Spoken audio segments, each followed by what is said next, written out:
네, 오늘은 부사관 문제 중에서 자주 나오는 유형 중에 하나인 어떠한 글을 조건에 맞게 찾는 문제를 한번 보도록 하겠습니다. 이것을 부사관 문제에서 속담하고 한자성어 문제가 종종 잘 나오는데요. 속담 문제하고 같이 결합해서 나온 유형이네요.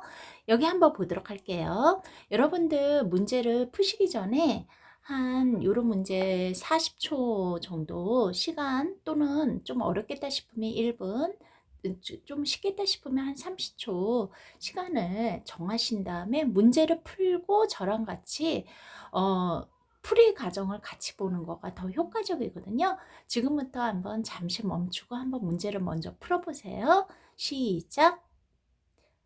네, 풀어봤다고 가정을 하고 이제 풀이 들어가도록 하겠습니다. 중대 오늘의 속담 게시판에요. 자신이 아는 속담을 소개하는 글을 쓰려고 한대요. 보기의 조건이 모두 충족된 것은 이라고 했습니다.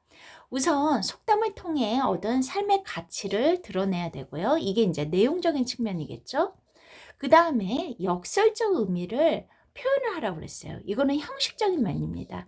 이런 유형의 문제 조건이 나왔다 하면요, 형식을 먼저 찾아보시고 그 다음 내용을 찾아보시는 게 훨씬 효과적이에요.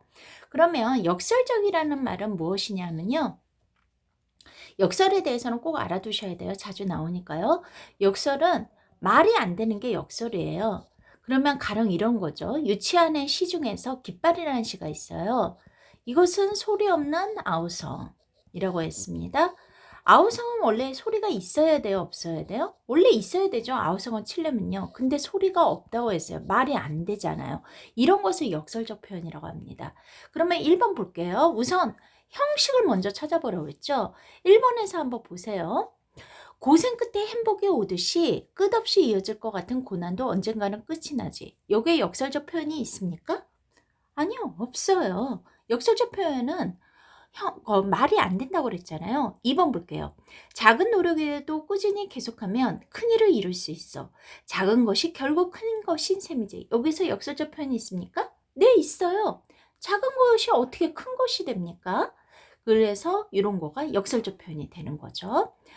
그러면 1번은 역설적 표현 없으니까 제외하고요. 2번은 살려둬야 되겠죠. 3번 볼게요. 최선을 다했는데 시기가 잘 맞지 않아 일이 안 될 때가 있어. 이럴 때는 버리는 게 얻는다라고 했습니다. 버리는데 어떻게 얻을 수 있나요? 말이 안 되잖아요. 이것도 역설적 표현이죠. 그러면 3번도 살려놓을게요. 4번 볼게요. 모래로 쌓은 탑은 한 줄기 바람에도 쓰러져 버리지만 정성을 다해 공을 들인 일은 쉽게 실패하지 않는 법이지. 여기서 역설적 표현이 있습니까? 없어요. 그러면 얘는 지우죠. 5번 볼게요. 비바람과 세찬 파도에 울퉁불퉁한 돌들이 다듬어지듯 세월이 흐름에 따라 사람도 변해 시간은 흘러가 버리지만 그 시간이 우리에게 남기는 것도 있지. 여기서 역설적 표현이 있어요? 말이 안 되는 부분이 있어요? 없어요. 그러면 벌써 선지가 2번하고 3번으로 줄어드는 게 되는 거죠. 그 중에서 뭐예요? 속담을 통해서 얻은 삶의 가치를 드러낸다고 그랬어요. 그러면 속담하고 말이 맞아야 돼요. 그러면 2번 볼게요. 낙숫물이 대도를 뚫는다 그랬어요. 낙숫물은요, 처마 끝에서 떨어지는 물은 낙숫물이거든요. 물이 얼마나 작은 물이겠어요. 그게 똑똑똑똑똑 떨어지면요, 처마 밑에 이제 신발 신고 올라가는 그 대도까지도 돌까지 뚫을 수 있대요. 이 말은 뭐예요? 아, 작은 노력이라도 꾸준히 계속하면 큰일을 이룰 수 있구나. 결국에는 작은 것이 크게 되는구나. 이런 식으로 작은 노력이나 힘이 꾸준히 계속하면 큰일을 이룰 수 있다는 이런 거하고 연결을 시킬 수 있겠죠. 답이 벌써 나왔네요. 2번이죠. 그러면 3번 볼게요. 까마귀 날자 배 떨어진다 라고 얘기를 했어요. 자, 뭐냐면요. 의심받는 상황이에요. 아무 관계없이요, 까마귀가 호로록 날아왔는데요. 그때 배나무에서 배가 똑 떨어진 거예요. 그래서 아무 관계없이 한 일이 공교롭게도 때가 같아서 어떤 관계가 있는 것처럼 의심받을 때, 이럴 때 까마귀 날자 배 떨어진다, 또는 한자성어로는 오비이락이라고 해요. 까마귀 오자거든요. 까마귀가 날자 배가 떨어지는 것을 말해요. 그랬는데 여기에서는 이거는 의심받는 상황인데 버리는 게 얻는다, 이거랑은 상관없잖아요. 그러니까 답이 몇 번이 되는 거예요? 2번이 되겠죠.